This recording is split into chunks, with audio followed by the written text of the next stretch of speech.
Mga idol, magandang araw. Pamaga na eh. Ito naman ang magandang tip ito para ito sa mga bagong na-monetize at sa hindi pa na-monetize. Okay? Kasi iba dito hindi pa nakakaalam. Yung iba naman alam na kasi matagal na, di ba? O, yung mga alam na, scroll up na lang kayo o scroll down na lang kayo, di ba? Ito, medyo kunting tip lang ito pero napaka-importante. Lagi niyong bantayan na hindi ma-off ang inyong professional mode.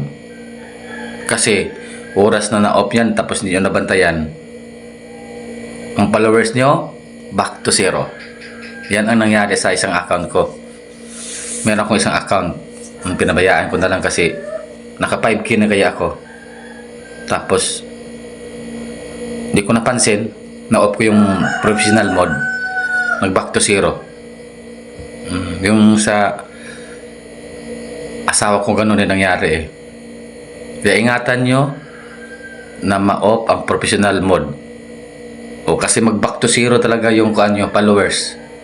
Tested na yan mga idol. Ngayon, pag napansin nyo na off, i-on nyo kaagad. Siguro baka di naman pwede magtagal o di naman siya magtagal, may balik yon.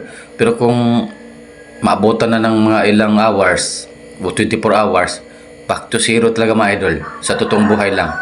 Kaya ingatan nyo at bantayan nyo na hindi ma-off ang professional mode. Yan ang pinaka-kuan dyan.